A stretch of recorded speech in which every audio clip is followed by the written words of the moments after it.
And good morning, evening, afternoon, and wherever you are in the world, Happy New Year. First episode of Cynema of 2021, and it's brought to you by Dark Matter TV.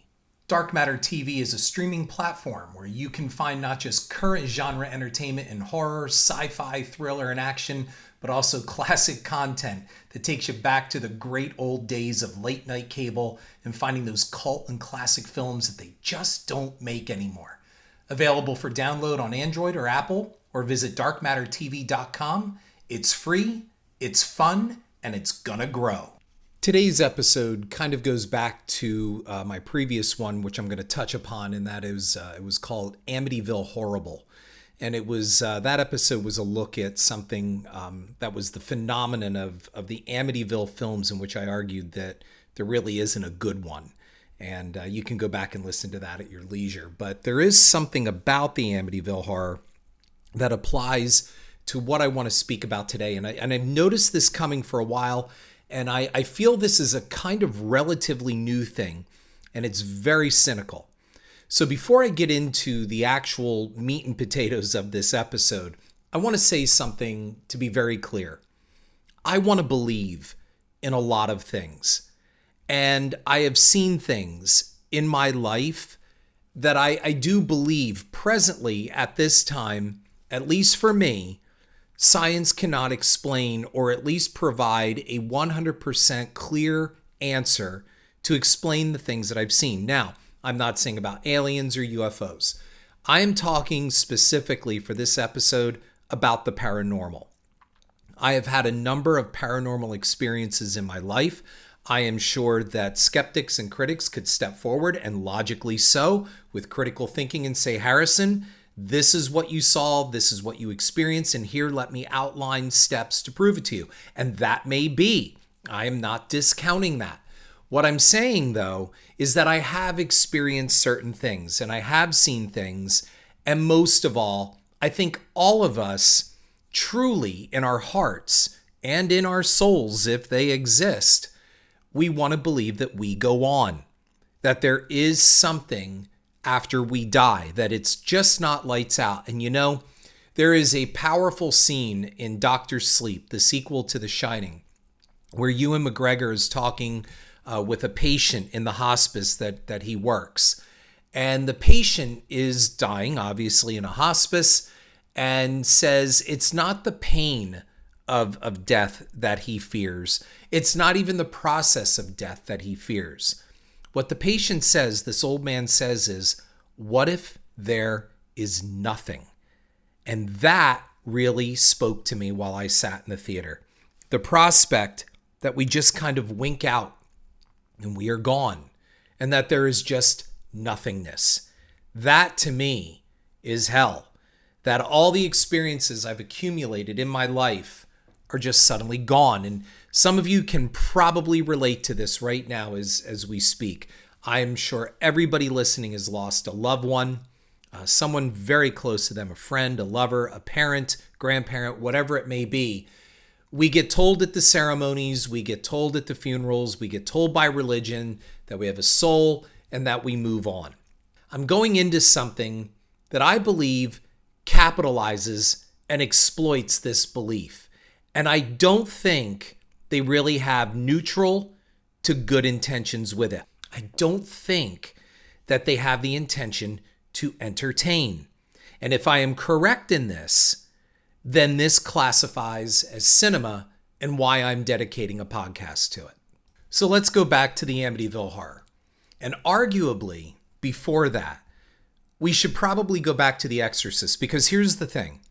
Is The Exorcist truly based on a true story? I'm going to go into the whole Exorcist William Friedkin thing in a little bit with the devil and Father Amorte. Allegedly, The Exorcist is based on a true story. A John Doe boy experienced a paranormal possession. Two priests took care of it, and it evolved into the story that we all know and love and considered the godfather of horror movies. I am not arguing on The Exorcist's entertainment value and its place in horror and all of that stuff. This is not a critique of that film. However, it does have an appeal because of the based on true events thing. Now, look, we've already discussed this in previous episodes, and all of us understand that whenever you see based on true events, or this is based on a true story, inspired by true events, there is a considerable amount of artistic license taken. So with The Exorcist, I get that. Okay, I totally get it. Let's just say The Exorcist is 100% bullshit. It's still an entertaining story.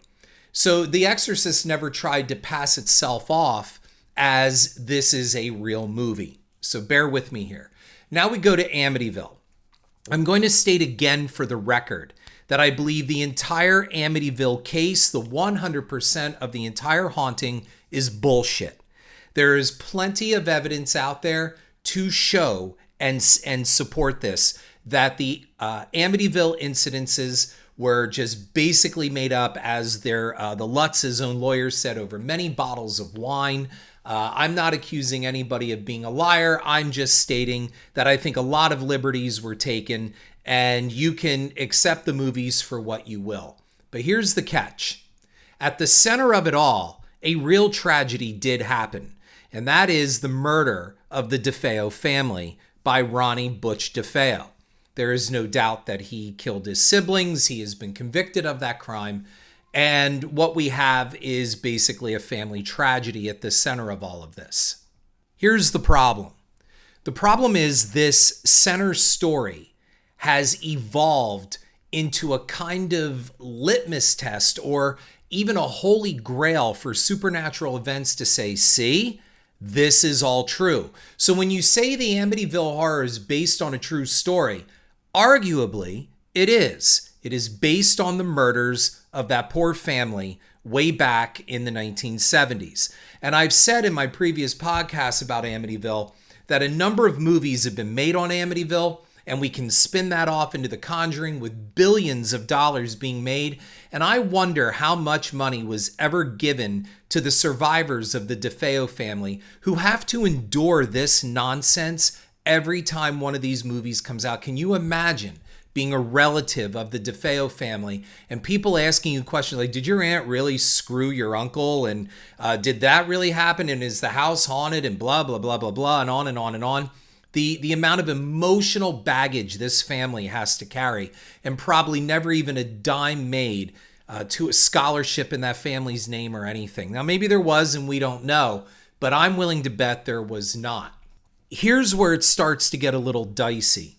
The book, and subsequently the movies, but mostly focusing on the book here, claims that it used a number of police records and valid documents to give legitimacy to the story. Now, years later, and thanks to the internet and records that can be readily found online, a number of these so-called documents, police documents and testimonials, have turned out not to be true.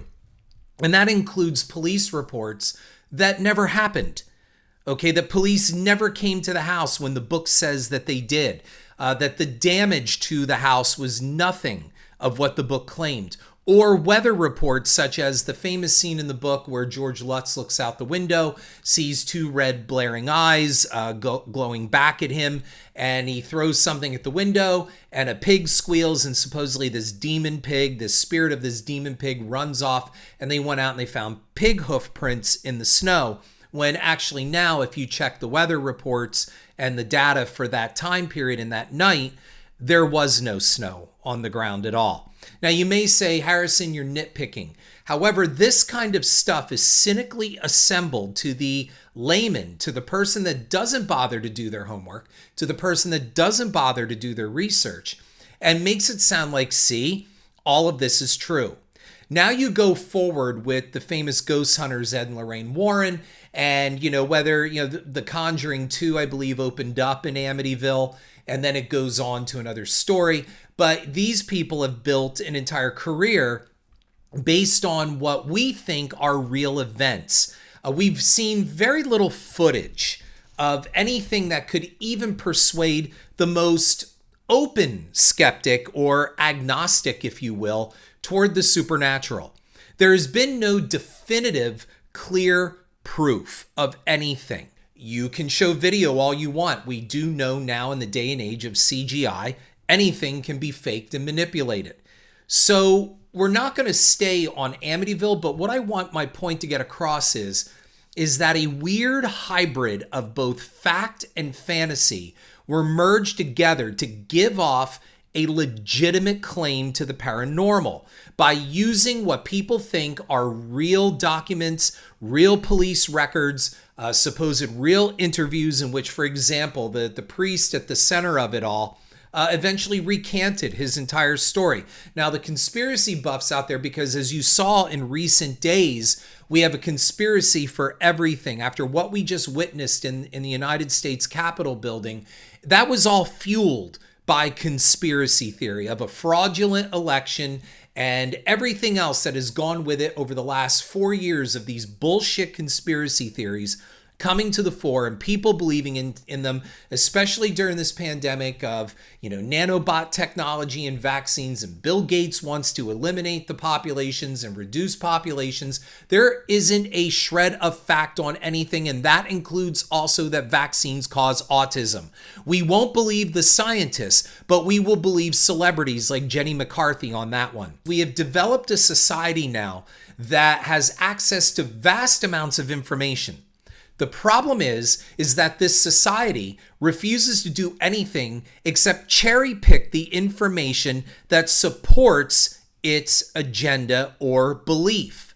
Look, I want to believe in a lot of things, but as Carl Sagan had said, extraordinary claims require extraordinary evidence. So I am open to somebody saying, Harrison, I know you want to believe, but look, this, and this. For years as a kid, I wanted to believe there was a Loch Ness monster.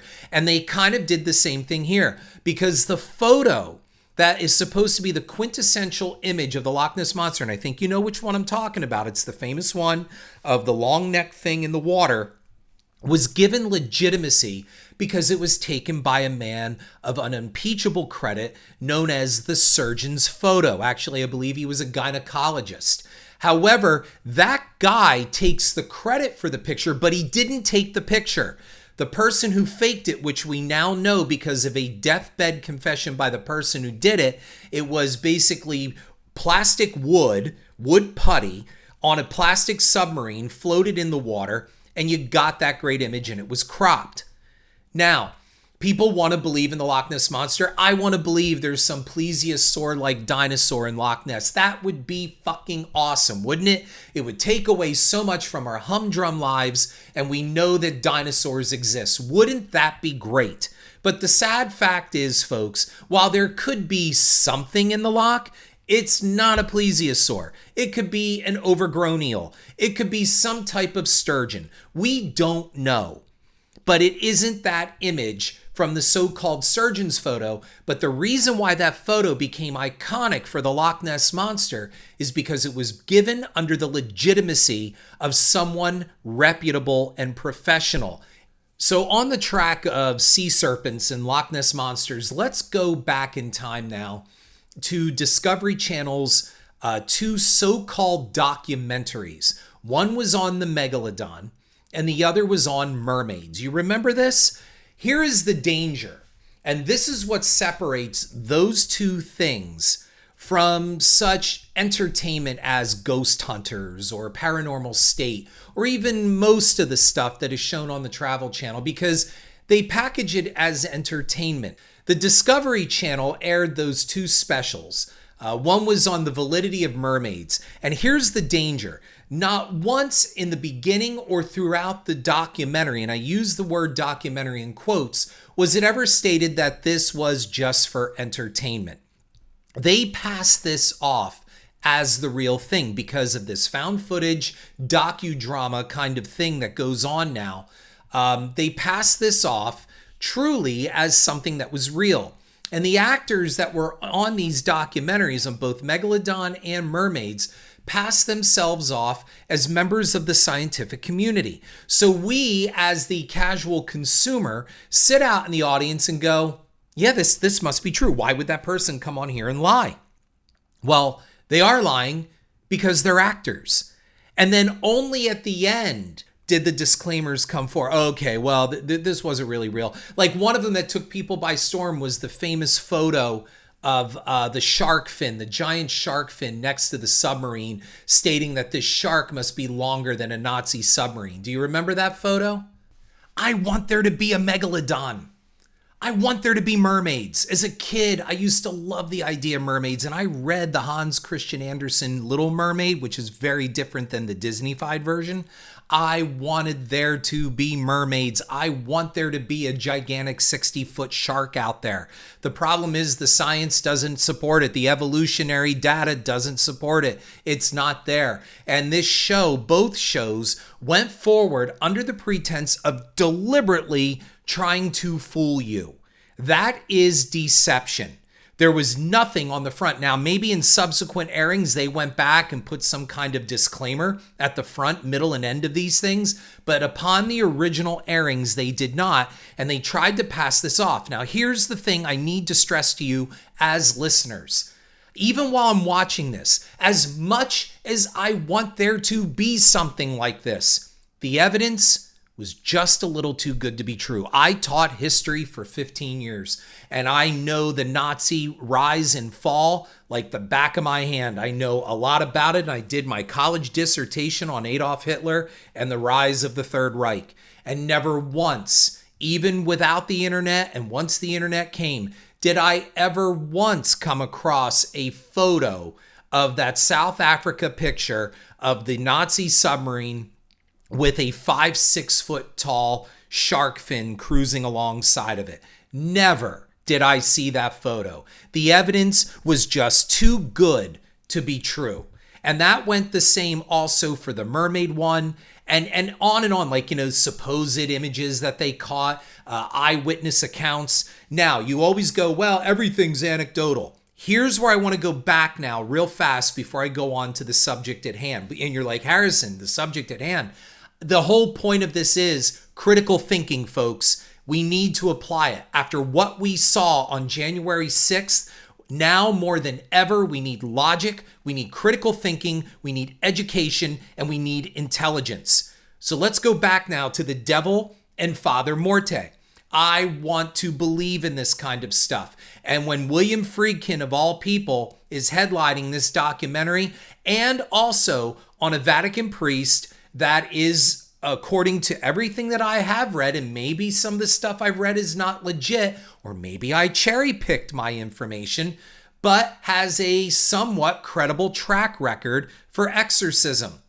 So we see some things, but frankly, if you've seen the documentary, and I'm going to give you a spoiler here, so get ready. If you have not seen the documentary, The Devil and Father Morte, I'm letting you know I'm going to give away the ending, so you might want to skip.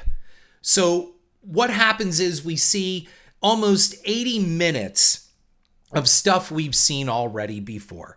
We've seen it on other, possession shows, paranormal shows, the sounds, the animalistic sounds coming out of people, lots of poor people who may be in the way in the need of mental help, screaming and frothing at the mouth and flapping around on the floor, vomiting, all of that stuff. We've seen all of that. But we get promised that something big is coming, and we're waiting through the whole movie for this. And at the very end of the film, one of the main subjects who was under possession, agrees to meet with the documentary crew, and something big happens. Here's the problem. The meeting does take place at the end, only nobody brought a fucking camera. Now, if you're building this entire documentary around fact, and the fact is that you have a Vatican-sanctioned exorcist who has taken on the biggest case of his career, and you have the director of The Exorcist motion picture, the godfather of horror movies, then you better deliver one hell of an ending. And at the end, the camera crew doesn't have its cameras, and the subject at hand comes and meets with them, and all we get at the very end is a story. They tell us the events. Oh, the doors flew open in this chapel and the wind came in and the temperature dropped and it got cold. You know what, buddy? I don't care. You're telling us a story. I can tell you a story. I can tell you anything that happened. Where's the evidence? And that leads me over now to the A Haunting series of films. And I've seen a bunch of these, but I'm going to focus on A Haunting on Dice Road. And I'm going to give it a plug. You can find it on Amazon. You can stream it pretty much everywhere. And I'm sure you can find it on DVD. And the founder or creator of this series is a DJ known as Prozac and a rapper named Prozac who goes by the name of Shippy for his paranormal investigations. Shippy brings us a series of interesting documentaries that I got to tell you, before I knew anything about any of this, I saw the advertisement for it on Amazon Prime, and one night I was sitting up late just recently and I thought, I'm going to watch this. And I did. And man, as I stated from the very beginning of this podcast, I want to believe in this shit. I want this shit to be real. And that is part of the problem. Because as I sat there watching this, I got sucked in. And some of the infrared night vision stuff that he was putting up was scaring the hell out of me. And I'm going to tell you, man, you watch this documentary and look at the stuff that they caught, it's creepy. It is really creepy and it is downright scary. But then the critical thinking part of me came in and I watched this and I thought, I don't know, this all seems a little too good to be true. So I started doing some internet research. Have there been any scientific papers or articles published on what he's discovered? Because I'm going to tell you, and Shippy, if you're listening, if what you have found is real, it is the definitive proof of life after death and the supernatural and demons or whatever you want to call it. It's real if what you got was real. And I couldn't find anything. What I could find is that these films are usually shot in these small towns where these incidences happen. And there are premieres at local movie theaters where seats are sometimes sold at $25 a pop. And lots of merchandise is sold and DVDs are sold. And look, where there's money, there's usually somebody taking it from you. I looked deeper into this, and I'm going to go into a couple examples, but also after I was done watching, I reached out to my Twitter base, and I have an account that I follow called Hoaxi, and I love them because they're out there spotting the Photoshop, CGI, and bullshit along with the propaganda and conspiracy theories. But also I have a follower who calls themselves the Bumbling Ponder. And you can find the Bumbling Ponder at PonderThe on Twitter. And you can find Hoaxi on Twitter at Hoaxi. I reached out to both of them to say, have you ever heard of anything about this? And the Bumbling Ponder came back and said, I'd actually like to do some research on this for you. And I said, well, whatever you find, I'll gladly give you credit and get it on my show. And I'm doing that right now because the Bumbling Ponder came back with some really great stuff. But before I get to all that, let me just fill you in to give it some context.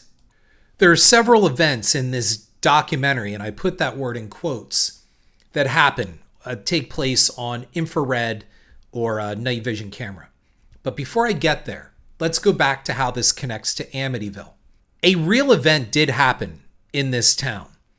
And according to police reports, the reports state that a family was harassed, banging on the windows, things like that, lights flashing through the windows, that kind of stuff. And they go to the trouble of interviewing the old timers in the town, people that either were witnesses to it, old policemen, retired officers, sheriffs, deputies, that kind of thing, emergency crew, that did go out to this house. And some of them, through anecdotal evidence, state they saw weird things happen. A plate on a wall vibrated or fell off, things like that. But the reports themselves are key. When you start framing things around real documents or real evidence, you start crossing into that line also that Discovery did with the mermaids and the megalodon. Because when on that show, on both shows, they had actors playing scientists, but they never put up any disclaimers. So by not putting up the disclaimers on this, you are led to believe that what you're watching is a real, honest-to-God, scientifically based documentary. And neither of those programs were. And only maybe in repeats, as I had said, did they put these disclaimers on that really what you're watching is a dramatization. With these haunting things, they go through the trouble to amass this documented evidence. Here's a police report. Here's this, here's that. And then you talk to these people and you get the accounts, the anecdotal stories coming from the people that were witnesses. But then what they do is they combine it with Shippy's infrared night vision stuff. And here's where it got to me. Because watching it, like I said, my initial visceral reaction was, oh my God, this is creepy shit. This is scary. But then I thought, it's almost too good to be true. The camera just happened to be here when this happened. And they just happened to catch this. And also, one of the hardest things to do for a documentary or a found footage is to play real. It's hard to play normal. It's one thing as an actor or a performer to go over the top, play scary, play evil, all those things, or drunk. But to be normal, that's tough. So there are several scenes that I want to give you context with on this. Shippy is walking through the house and this air vent just flies off the wall while the cameras are running. Now, pretty scary, right? That's interesting. It was way up high on the wall and it flew off. We'll come back to that. Then another is he's sitting at a counter, a kitchen counter, with a Ouija board. He's going to contact the demon or spirit or whatever this is. And he's going to get to the bottom of it. And suddenly the planchette underneath just flies out from under his fingers. I'm telling you, it takes off like a jet, like, good foot and a half away. It doesn't move like a quarter of an inch. This thing shoots like a weapon right at like a Jedi moved it. That's pretty fascinating, don't you think? And amazing that the cameras are running. A radio turns on by itself. And then there's the really good one where they have the camera set up in the kitchen and this free moving vapor comes from the living room after an orb, what they call these supernatural orbs, flies into the living room. Then this vapor comes in and it's a mist or fog and it revolves around. And gotta say, it's pretty amazing and definitely gave me the willies. Then they catch this shape. Is it a witch that they refer to? We'll come to the witch in a moment, but it's always the camera happens to be right where the window is, and they catch this very bizarre, very whitish kind of shape moving and skulking outside the window. It walks up to the window. Then outside they catch it on the second floor of the barn, and then it's outside walking behind a tree coming around the house. The camera just happened to always be there when they caught these incredible images. If this is real, and Shippy, if you are listening, I am not calling you a liar. I am not calling you a fraud. I'm saying all of this is allegedly true. But if you feel what you caught is real, and I'm going to tell you, if that is real, that is definitive proof of the paranormal and is worth hundreds of millions of dollars. It is definitive. The stuff that you caught is incredible. So I implore you, as the owner of this podcast and the host, and as a fellow filmmaker, release the raw footage.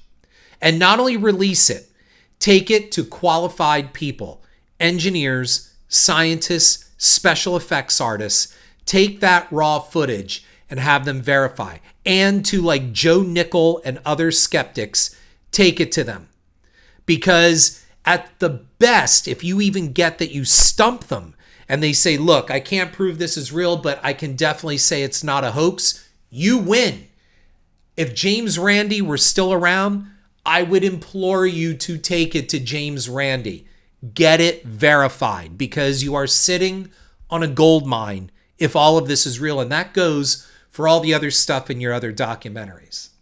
And then we have a subplot that apparently a witch, a local woman down the road who practiced witchcraft, had 3 X's on her home, put a curse and a spell on this family. And later on in the house, while they're under the crawl space, they happen to find this old mud-covered mason jar. And they bring it up, and for the camera, they open it up, and what do you know? Inside is some relic from the guy that they said was cursed, and it's wrapped around some other, it's like bone or something. I don't know what it is, but it has his name written on it. This guy that was cursed. Now, this is pretty big, don't you think? And they never take it to the guy. The guy is still alive, at least at the time of the shooting and airing. He was still alive. They never took it to him to say, look what we found. And is the curse broken? In addition, they bring in a guy who looks like a reject from some Comic-Con. And he sits down with a digital recorder and starts talking to nothing, claiming he's going to get EVPs. EVPs are the electronic voice phenomena that you get when you run a tape recorder, a digital recorder, and then you listen to the playback and hear a lot of tss, and sometimes you hear voices in those. Sometimes they're the answers to the questions that you've been asking the so-called entity or demon or spirit, whatever you want to call it. Now, here's the thing. This guy records these EVPs. They never play them back in the documentary. At least not anything that I saw. And I don't remember getting up and leaving. And if I did, I would have paused it. But I don't remember them listening to the EVPs. So what was the point in recording that scene? I guess you got nothing, or you couldn't have faked anything. So the bumbling ponderer comes forward when after this documentary was over, I went out to the Twitterverse and I asked people if they had seen it. And the ponderer came back to me and said, I'd like to do some research on this. And then I went to Hoaxeye. And Hoaxeye came back with, well, the guy is out there doing his thing and he's made a number of these movies, but I can tell you that he has a reputation for setting these things up in movie theaters in the towns where these events have taken place. And then what they do is they sell at sometimes $25 a seat to come watch these documentaries, lots of merchandise, lots of posters, DVDs, all that kind of stuff. So Hoaxeye said, on the cursory level, can't really say he's hoaxing anybody, but it does seem suspect. And this is what was written to me from the bumbling ponderer.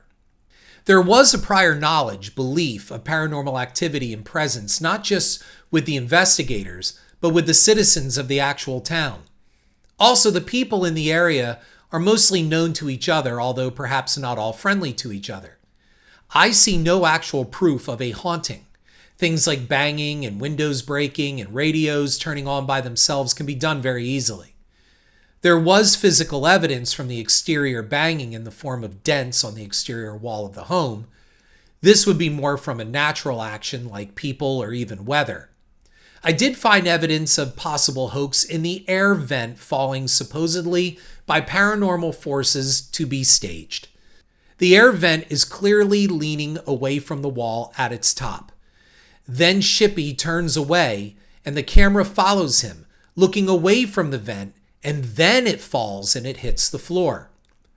Also clearly visible when the camera is put back on the vent, that it is now laying on the floor. It is there with no screws in the vent to hold it in place when it was up on the wall. Now, as far as the infrared footage, the night vision footage as a whole, to me, they just look like someone walking just outside of the IR range, giving the appearance of a blurry human shape. Now, there were multiple attempts to dust the home for fingerprints, and only the family's prints were found. My answer to this is, there are these weird things no one in town seems to have heard of called gloves. Now, this is when I will try to explain why all of these law enforcement officers never found any evidence of trespass or anything like that.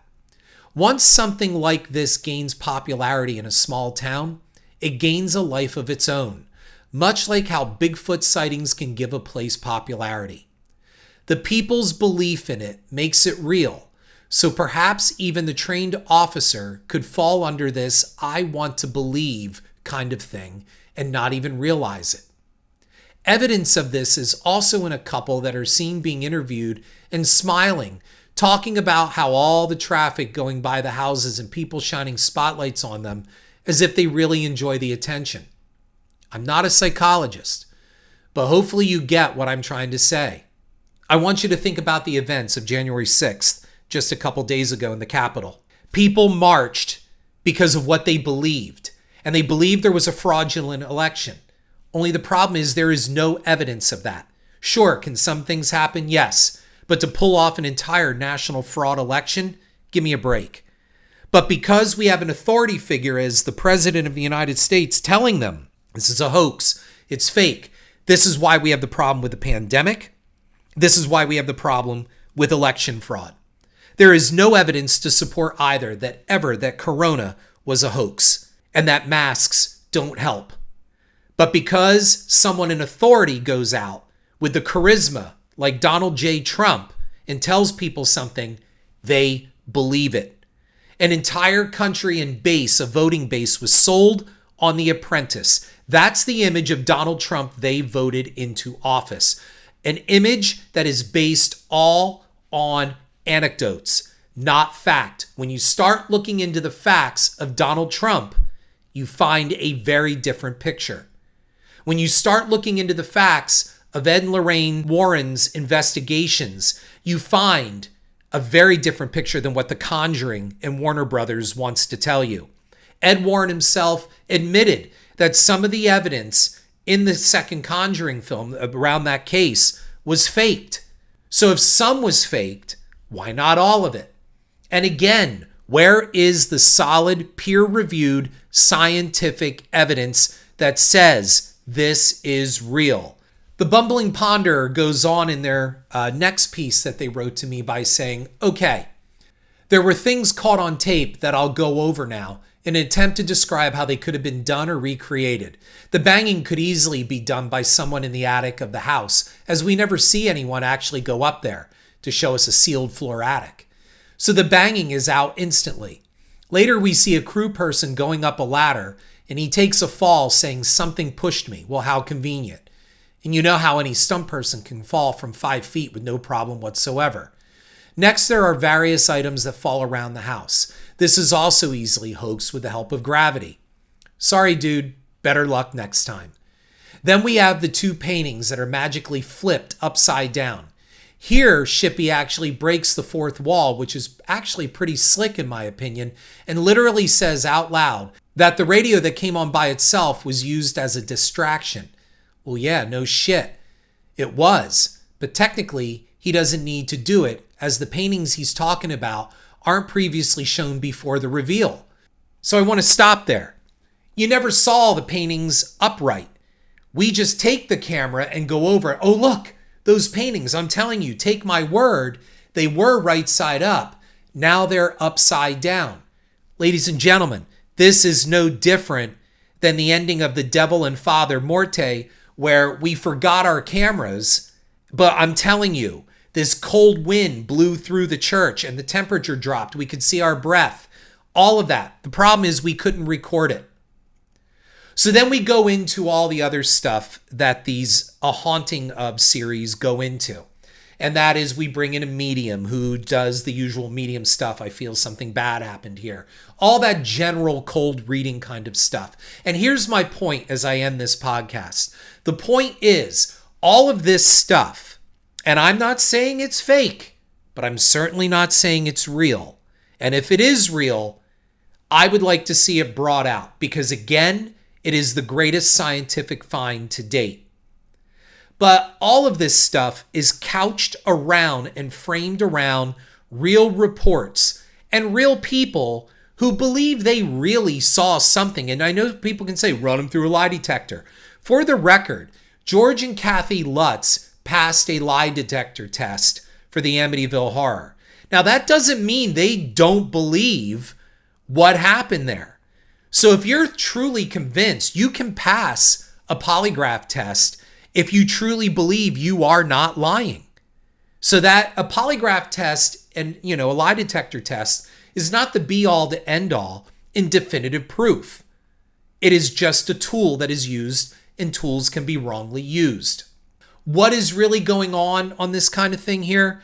This is the scary part for me because we saw it culminate on January 6th. We now have so much information, and some of it is real, and some of it is not. And some of it is just plain fabricated to push an agenda. And people are not using critical thinking. They are not using intelligence. They are not using any type of law here to rule things out and say this could possibly be bullshit and this is not. And the reason why this is dangerous is because this kind of programming is not offering a disclaimer. It is putting it out there. And basically what they're saying is we're allowing you to figure it out for yourself. We're not saying it's true and we're not saying it's false. Well, just so you know, that was the same strategy for the marketers of the Blair Witch Project. In the beginning, if you remember, they never said it was real, but they didn't say it was fake either. They didn't say it was a Hollywood movie. They let you believe it. And it is amazing how many people then and today still believe the Blair Witch Project was true, to the point that even when Heather Donahue and some of the cast went on Jay Leno, I believe it was Jay Leno at the time, and there they were. People still believe in the legend of the Blair Witch and that all of that happened, that footage that was found was actually real. We are losing our ability to perceive reality, and we're losing it by surrendering it. We want things to be real. We want the things that Donald Trump promised us to be real. We want to believe that there is an afterlife. We want there to be aliens. And I'm not saying that there aren't aliens. And I'm not saying that there isn't a supernatural presence out there. What I'm saying is, when it's being faked or it's being presented as too good to be true, and people are buying it and they're not looking into the critical thinking that needs to be done to properly process this information and taking only the information that supports their narrative, we have a cynical major problem. This is Harrison Smith. I thank you for listening. My special thanks to the Bumbling Ponderer and also Hoaxeye on Twitter. And again, my final appeal to Shippy, the creator and filmmaker of the series of A Haunting. And that is, please release your raw footage. Please bring it to people who can verify it. And when you get those hundreds of millions of dollars, throw me a finder's fee. I'd appreciate it. This is Harrison Smith. Thank you for listening. We will talk again soon. Thank you.